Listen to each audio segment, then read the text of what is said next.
giving me wind and rain. You're some kind of butterfly. Baby, you give me midnight. You whip up my appetite. Don't leave me here high and dry. Oh, well, I don't wanna jinx it, ไป baby. เบิ่งกันเลยนะว่าเขาจะสามารถปิ้นบาร์โค้ดได้แนวใดอยู่ส่วนตัวใดแล้วสามารถปิ้นหลายๆรายการพร้อมกันได้บ่โอเคเดี๋ยวไปเบิ่งกันเลยเนาะก่อนอื่นเราต้องเข้ามาในระบบของ Smart Post นี่ก่อนเนาะแล้วบัดนี้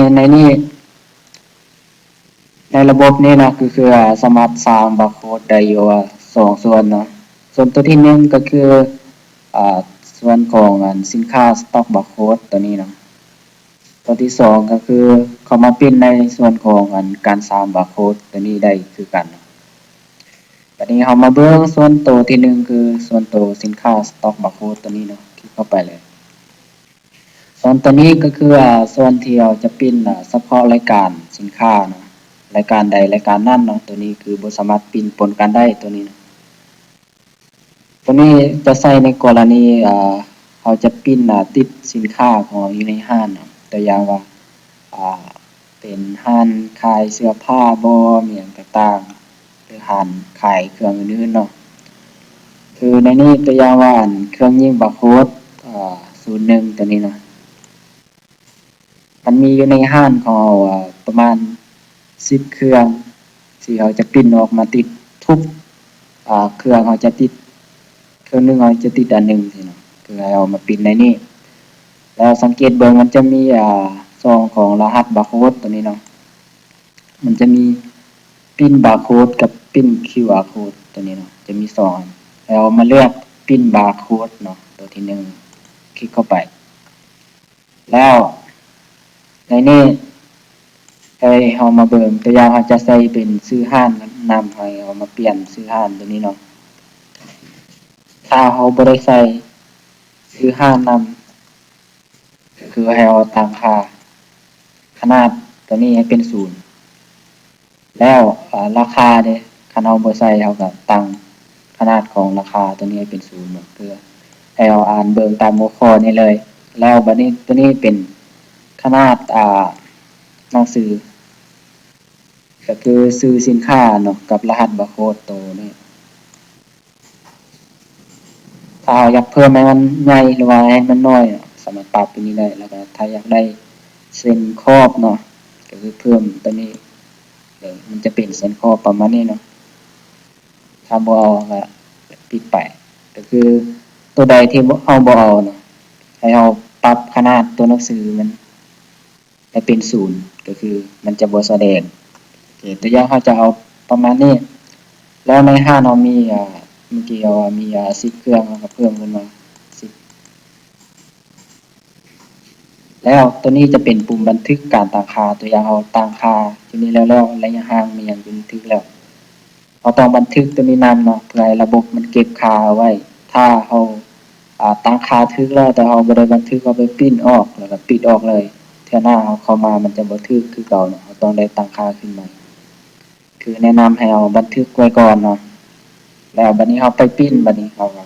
เข้ามาตัวอย่างก่อนปริ้นตัวนี้คลิกเข้าไป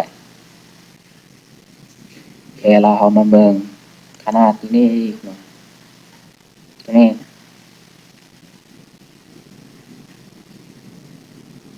บ่ได้3แถวก็ปรับลงมา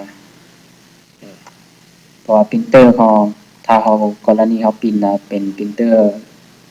รุ่นนี้เนาะจะเป็นการปริ้นแบบ3แถวมันเสียดแบบนี้คือมันจะเปลืองเจี้ยเราอีก2ดอกอยู่นี่เนาะสามารถกลับมาปรับได้ลดลงอีกตัวนึงก็ได้ให้มันพอดีบ่ให้มันเปลืองเจี้ยเราล่าเนาะแล้วค่อยปริ้นออกก็ได้ประมาณนี้ในนี้ตัวต่างค่าตัวนี้เนาะแล้วเลือกเป็นนอนเนาะตัวมาร์จิ้นแล้วตัวลงเนี่ยเลือกเป็นคัสตอมแล้วก็ปรับขนาดบาร์โค้ดตัวนี้ประมาณ46หรือว่า47 ประมาณนี้เนาะกำลังดีเดี๋ยวเราหากับปิดออกเลยถือว่าแล้วเนาะเรากับปิดหน้าต่างตัวนี้ออกไปเลยแล้ววันนี้ส่วนตัวที่สองตัวนี้นะตัวสร้างบาร์โค้ดตัวนี้ก็คือเราสามารถปิ้นมาปนกันได้เนาะตัวอย่างว่ารายการเรามีรายการสินค้าอยู่ในห้างประมาณ100รายการ1,000รายการก็ตามเนาะแล้วเขาอยากได้แต่สินค้าหนึ่งอยากได้บาร์โค้ดหนึ่งก็จะยิงขายเท่านั้นเขาบ่เอาไปติดสินค้าประมาณนี้นะเรามาปิ้นในนี้ได้คือมันสามารถปิ้นปนกันได้เนาะคือตัวอย่างอันนี้ตัวนี้จะเป็นเครื่องยิงบาร์โค้ดตัวนี้จะเป็นลักตัวนี้เป็นเจียร์พิมพ์บินตัวนี้เป็นเสือกีฬาก็คือมันจะเอารายการหนึ่งบาร์โค้ดหนึ่งเนาะมันจะสร้างให้อันหนึ่งแล้วเอากับปิ้นปนกันออกมาเลยก็คือเขาจะได้บาร์โค้ดของสินค้าอยู่ในห้างเนาะรายการหนึ่งคือได้บาร์โค้ดหนึ่งตามที่เราต้องการเลยนะตัวนี้แล้วในการสร้างก็คือเอาตามค่าคือเมื่อกี้เลยทางเทิงนี่นะเราอยากได้ตัวใดกระเป๋าเอาขนาดตัวหนังสือเนี่ยอย่างตามนั่นแล้วมันเลือกสินค้าอยู่นี่ตัวนี้คือระบบเขาจะบ่สามารถพิมพ์ได้นะหรือว่าบ่สามารถเลือกได้แต่ว่าตัวอย่างเขามีรายการสินค้าอยู่ในระบบเนาะ500รายการบ่1,000รายการบ่ประมาณนี้แล้วเขาอยากเขาไปเลือกปิ้นทีเดียวแล้วให้มันสร้างออกมาเลยสินะคือตัวนี้บ่สามารถเฮ็ดได้เนาะตัวนี้คือเขาต้องเลือกรายการสินค้าอยู่นี่อย่างเดียวแล้วเขาเลือกต้องค้นหาซื้อสินค้าอยู่นี่เนาะแล้วมันจะมีรายการสินค้าขึ้นมานี่แล้วเราก็เลือกไปก็คือตัวนี้นะเดี๋ยวจะขอเล็กตัวนี้ออกก่อน